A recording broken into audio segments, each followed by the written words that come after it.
Welcome back to the channel, everyone. If you've been loving the latest WhatsApp update on your PC, you're in for a treat today.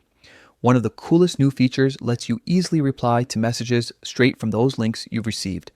No more digging through endless chats, whether it's a shared article, a quick website, or some random URL someone sent you. This makes responding super straightforward. Let's walk through it step by step. And trust me, it'll take you about 30 seconds once you're used to it. First things first, fire up the WhatsApp app on your PC. You know, the desktop version that's synced with your phone, and make sure it's updated to grab all these fresh features. Now, look over to the left side menu. You'll spot a media icon there, kind of like a little image or gallery button. Give that a click, and boom, a whole world of your shared stuff opens up. From there, select links to dive into your collection of received URLs. Scroll through or search to find the exact one you want to reply to. It's all organized neatly, so no more chaos. Up at the top of that window, you'll see a sort icon.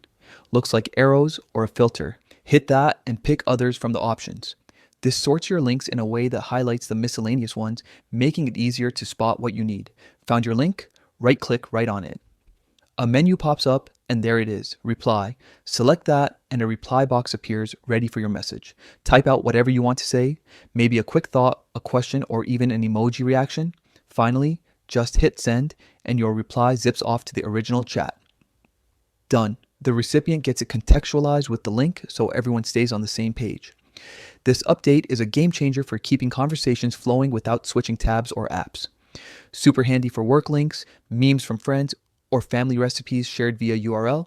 If you're on PC, try it right now and let me know in the comments how it goes. Did it save you time? Drop a like if this helped, subscribe for more WhatsApp tips, and I'll catch you in the next one.